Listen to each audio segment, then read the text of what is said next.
profesional y del trato que has sentido a lo largo de tu carrera?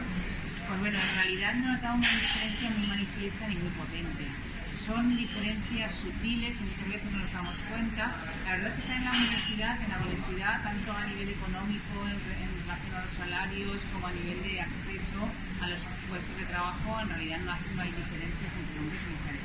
No me he sentido muy discriminada, pero sí que a veces pues, he sentido que, o he notado que tengo que superar, podríamos decir, más obstáculos que si hubiera sido una mujer.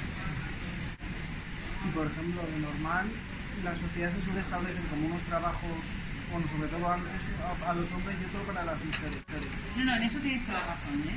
Porque tradicionalmente al hombre siempre se le ha visto más, incluso hoy en día, enfocado al tema de las ingenierías, al tema de...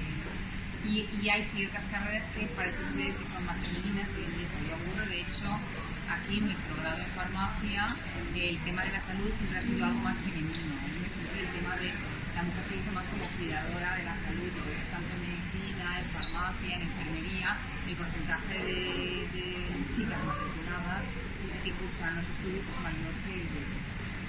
¿Qué de gente que lidera los proyectos y son profesores como titulares?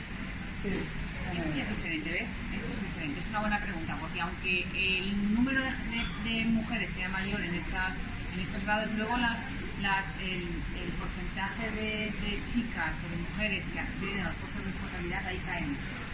Sí que podemos decir que más o menos el 70 al 80% en farmacia, por ejemplo, son mujeres, pero luego si vas a los puestos de responsabilidad, pues apenas un 20 o 30% de los puestos de responsabilidad acceden mujeres.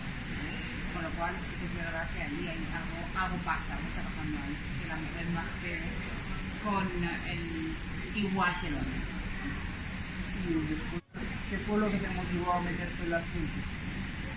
Bien, yo siempre me ha gustado mucho la investigación, me ha gustado mucho descubrir cosas, preguntar por qué pasa algo, ¿de acuerdo? Entonces, el hecho de trabajar en un laboratorio, el hecho de no ser un trabajo monótono, el hecho de estar planteando siempre la pregunta para ver qué pasa, el ambiente del laboratorio y poder contactar con gente. Yo sabía que la carrera científica implicaba el tener que salir al extranjero, el tener que contactar con